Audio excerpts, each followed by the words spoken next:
Fade out 1. Fade in 3.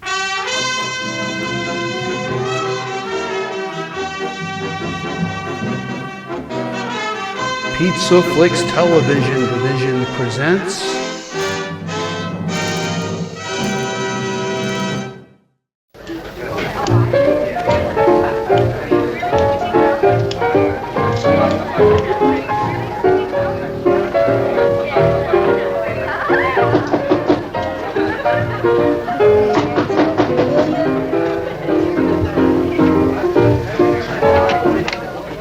So where were you?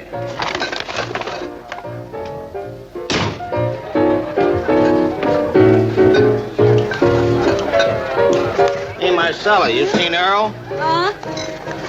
Hey, Earl, the stuff's here. Hey, Marcella, where's Rose? Cut it out. Don't bother him, Charlie. They put Ray Baker in there. What smart idea was that?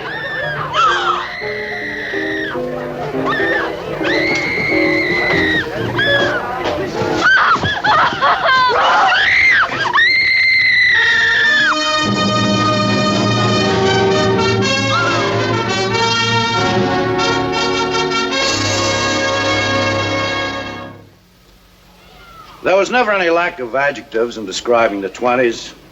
Roaring, turbulent, restless, gaudy, tragic. It was a time of national fever. A time when any man at any moment might confuse emotion with critical judgment, fiction with fact. It was an era dominated by the grotesque, the murderer, the bootlegger, the procurer. By men like Chicago Ray Baker, lover of parties, fine food, pretty girls, master of deceit and the sawed-off shotgun. I knew Baker. I hated him for what he was, for what he did, for what he might have done. My name's Barney Ruditsky. 20 years, Gangster Squad, Police Department, City of New York. That's her. Come on.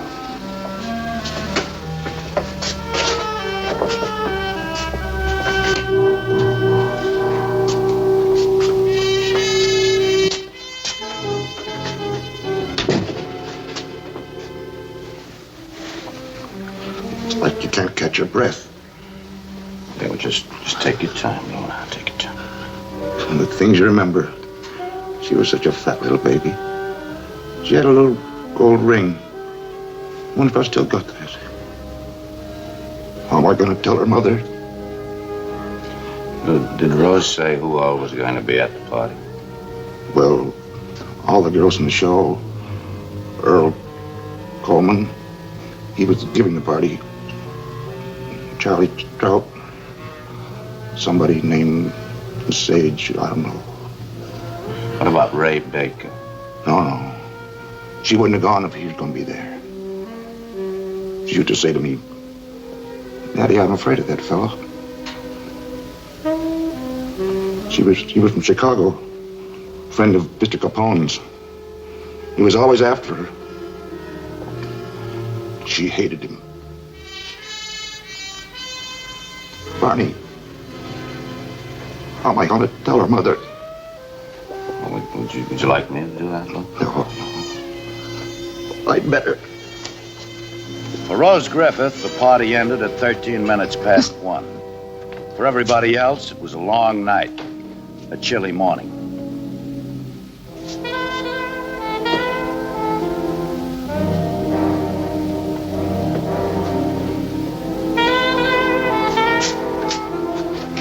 Earl Coleman, the host. 38 years old, bootlegger, one-time trigger man for the Diamond Mob. Currently in the process of organizing a mob of his own. Roman Lesage, Coleman's bodyguard. Charles Jerome Trout, 40. Coleman's lieutenant. There was only one important guest missing. Chicago Ray Baker, Mr. Capone's friend. Detectives Fields. Didn't. Well, all I can tell you is to keep looking. Oh, wait a minute.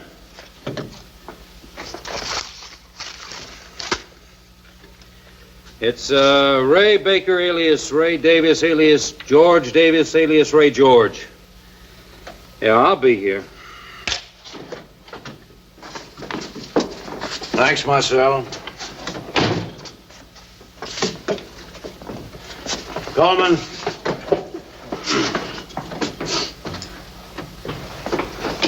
Take your hat off. Just Coleman. Where he goes, I go. Fine. I'll use my influence. When he goes to the chair, I'll see that you go with him. All right, Coleman, now we're going to quit playing games. I want to know, where's Baker? What the babe have to tell you? What do you care? Me? I don't care. Where were you when Rose started screaming? In the kitchen. Alone? The sage was with me. What time did Baker bust in on the party? Must have been about 11 o'clock. He passed out about 11:15. So, we stuck him in a bedroom. What was he doing when Charlie opened the door to the bedroom? I don't know. What about Charlie? What does he say about it? He says all he seen was this girl, Rose, when she jumped. She what? Jumped. Listen to you. Now get this straight. This wasn't some cheap tomato you kiss off and forget about the next day. This was Rose Griffith. You understand? I was at her christening. Ate Sunday dinner with her family. She didn't jump. She couldn't jump. I told you, Coleman, we're going to quit playing games. Baker was in that room with her, and I want him. If I can't have him, I'll have anybody else who's convenient like you, old buddy. So come on now, how about it? Make up your mind right now. It's either you or him. You got about 20 minutes. He's taking a 610 to Chicago. Hot seat? Get used to it, Coleman.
What time did you get to the party? I don't know. We're looking for Rose. I'm starving to death. Haven't you got a piece of candy or a stick of gum? What'd you want to see Rose for? I don't remember. You wanted to talk to her, why? Ruditsky, what do you think? I'm lying to you? I don't remember. I ain't a drinker. I never was. Guy, give me a glass. I had, I don't know, maybe a couple and I'm out. You remember when the boys put you in the bedroom? No. You remember Rose coming in? No. Maybe. You were laying on the bed, you got up. She was saying something like, quit it, get out of here. She was yelling her head off. Where was she? But by the, I think by the window. You pushed her out, didn't you, Baker? I didn't you? Yeah, maybe. Ruditsky, give me a break. Chet? Fields. We need a steno up here right away. You see, I was sick. I mean, it was a crazy day, you know? It was an accident. Ruditsky, give me a break.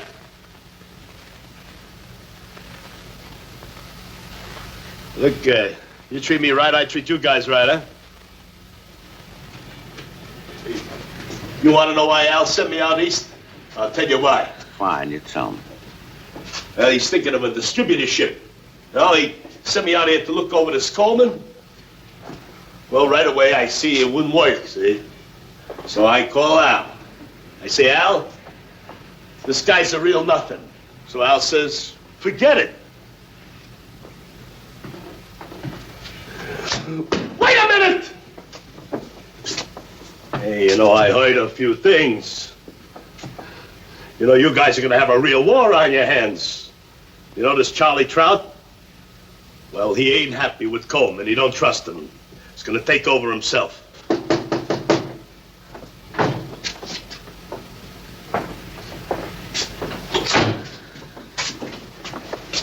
You want to know where Coleman receives the stuff? Montauk Point. There'll be a shipment Wednesday night about 9:30. Ruditsky, give me a break, huh? Max, tell the federal boys about the Montauk Point job. I'll handle this. Right. Phil, headed voluntary statement of Raymond Torrance Baker and Ray the murder, Rose Griffith, dated today, present, Raymond Torrance Baker, Detective Barney Ruditsky, and yourself.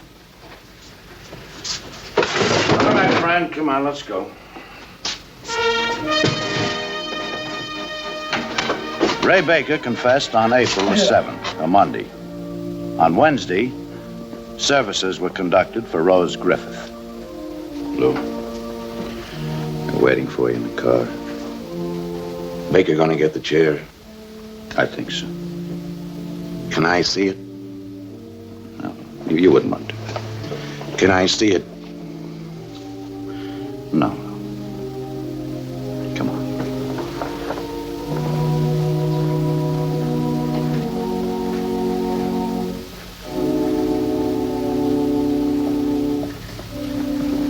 Ruditsky? I'm too late for the service, huh? Just got in from Chicago. Al sent me. Is that right? Al's real upset about all this. I mean, you know, young girl like that killing herself. You picking up Baker by accident. Anyhow, Al wanted to pay his respects. He thought roses would be nice. He told me to check with you first about the card. He wants to do it right. Baker's a real good friend of Al's. Al don't want him worried. So if you decide you made a mistake, you want to reopen the case, there's 10 grand there. Al says you go to the DA. Tell him you picked up 5. Offer him half. You keep the rest. You get into any trouble, you call Al. Al takes care of you.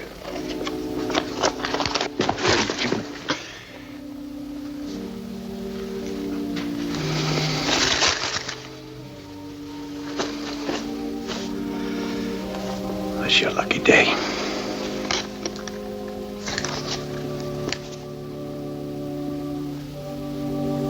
The case against Baker was tied up. He's here. Pretty as a bouquet of roses. Until... One of the federal boys on the Montauk Point job. Oh? Ruditsky? Oh, yeah, Paul, all right. Well, what does he want to talk to me for? Where are you? All right, I'll be there as soon as I can. They missed the boat at Montauk, but they knocked off Coleman's truck at a roadblock on the way in. Charlie Trout was driving. He's in Jamaica Hospital dying. Wants to see me. What for? Huh? Want me to go along? No. You finish up with Buster and...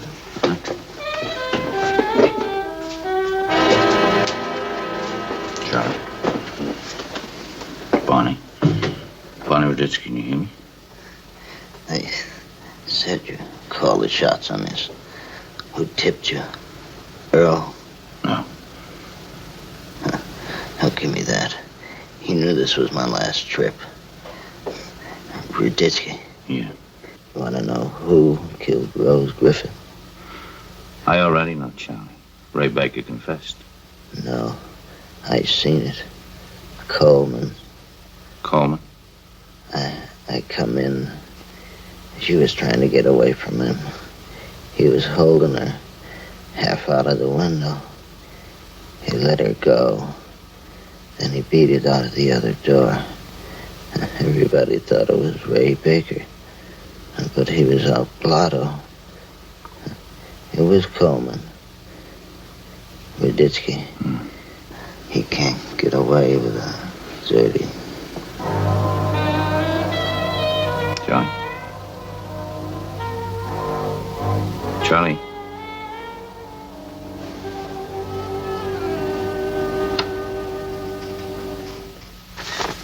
Gotham Gossip. Your reporter hears that Act 2 in the cheesy drama of Ray Baker versus the People took place in the sanctuary of the Rosemead Chapel, when a Chicago hood offered Detective Barney Ruditsky 10,000 clams to gum up the works in the case against Baker. Ruditsky said no in no uncertain terms. We think Ruditsky's answer was worthy of a police medal. Here, you want it? Let's start a scrapbook. Max, did you know that Ray Baker was using the black stuff? Opium? No. Police sergeant report just come through. So? So if he had a pipe that night and then somebody gave him a drink on the party, well, you know, he really would have gone out. You know, this stuff doesn't mix with alcohol. Why, he wouldn't have had enough strength to push over a feather. Come on, Barney, what are you worrying about? What Charlie told you? Now, look, the guy was just out to get Coleman, that's all. He would have said anything. Maybe. What do you mean, maybe? Max, the man was dying. He knew it. Sent for a priest. Maybe just wanted to put the record straight. Oh, bourgeois. Where are you going? I'll be back. What's so important? I told you everything I know. If I could help Rose, you think I wouldn't? Will you help me? Maybe. Depends. Marcel, was Ray Baker on the hip the night of the party? To tell you the truth, Mr. Ruditsky, I think he was. I think I could smell it. That opium has a funny smell. Where was Earl Coleman when Rose was killed? Gee, I don't know. In the kitchen? No, because I was in there a minute or two before. He wasn't there then. What about Roman Lesage? Oh, Lesage sticks to Coleman like a mustard plaster. No, I didn't see either one of them. There's a door between the bedroom and the hall. Do you remember whether that was open or shut?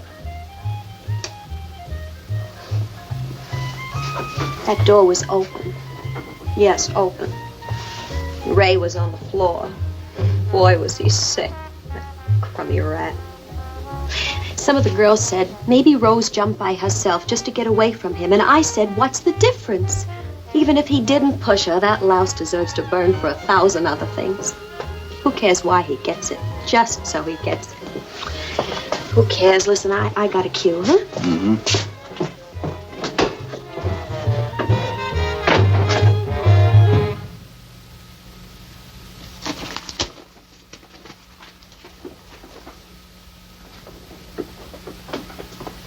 Is this on a level?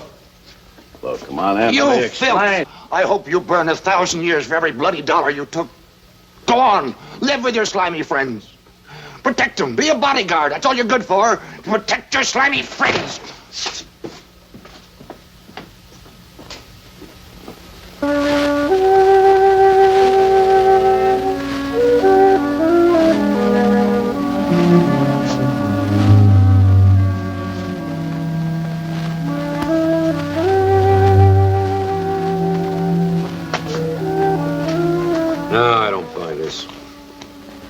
I won't lie to you, Barney. Had me going for a while, but you, they don't bribe. Thanks, Max. You are in trouble, though. There's going to be an investigation. And when? Tomorrow, next day. Well, if that's the way it is, that's the way it is. Coleman's my boy. I'll just have to go out and get him. Oh, your one witness is dead. There were 2 witnesses, Max. Where was Roman Lesage? Well, he was with Coleman. That's right. That's a possibility. Sure, Lesage and Coleman were together that night. Even Coleman admits that. But they weren't together in the kitchen. How do you know? Marcel. She was in the kitchen a couple of minutes before the murder. Lesage and Coleman were nowhere around. Well, they could have gone out of the hotel. Oh, that's right. Somebody said they came back into the bedroom right after Charlie screamed. Look, Max. Here's the bedroom, huh? The hall, the kitchen, and the living room. Now, Charlie Trout was standing here in the doorway blocking it so nobody could see in. Suppose Lesage and Coleman lit out into the hall, went up through the kitchen, come back through the living room. How long you think it'd take him? Oh, a few seconds, less than a minute. Right, less than a minute. Okay, so we go pick up Lesage, huh? And we picked him up all right, but not just yet. You haven't got much time, Barney. I think we got enough time to light a little fire under our boy. Lou Griffith gave me an idea when he said I ought to be a bodyguard. What are you talking about? We spread a little rumor around town, you know, that Coleman killed Rose Griffith.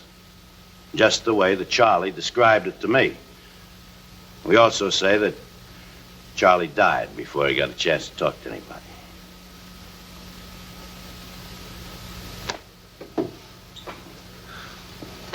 This is a straight dope? All around town, huh? Well, I'll talk to you later. Who was that? Nobody important. Here are your cigarettes in the paper. They didn't have a mirror, so I got your news. What else did you get? Nothing. You said cigarettes in the paper. You talk to anybody? When? Just now? Nobody. Deal the cards. What do you mean, who'd I talk to? Just like I said. I thought maybe you might have met some of your friends. What friends? I don't know. Maybe some of your cop friends. Yeah. Yeah. Yeah. Funny, huh? It's all around town. The cops know all about me and Rose. Just like they had an eyewitness report. Yeah, well... You think I told them? Did you, Lesage? Earl, what's the matter with you? What would I go to the cops for? Somebody went. Charlie's dead. It wasn't him. Charlie talked before. Earl, you gotta be kidding. Yeah. I gotta be. Let's play.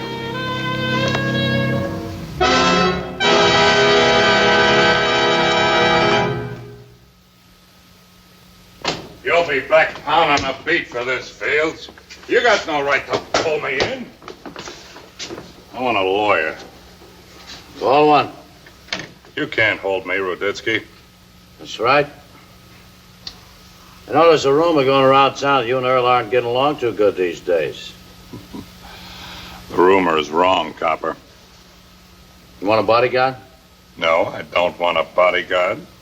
All I have to do is call down, have somebody with you every minute. But Barney, won't that be a little dangerous? I mean, Roman comes up here like this and talks to us for a little while. If he leaves with the police escort, what's his friend Earl gonna think? Well, he won't think anything more than he's thinking already. Knows only two people saw him kill the girl, Charlie and Roman here. And Charlie's dead, so... Max, I think we ought to get him a bodyguard just on general principles. It won't work, Copper. Earl trusts me. Well, you know him better than we do, pal.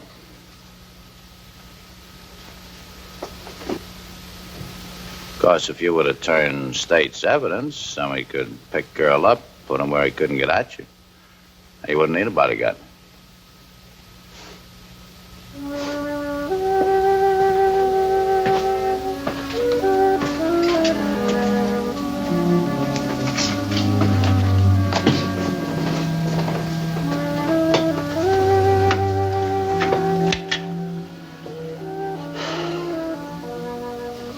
Chet, Barney. Send up a stenographer, will you, please? Thanks. On October 25th, Earl Coleman was executed by the state of New York for the murder of Rose Griffith. 2 months later, on Christmas Day, Raymond Baker died in a Chicago gutter in a gun battle between members of the O'Banion mob and the Capone organization. Roman Lesage was committed to the State Asylum for the Insane in 1930 and died there in 1932. It was a turbulent era, gaudy and violent. It was chaotic and full of inequities. But most of the time, for the man with patience, there was justice, too.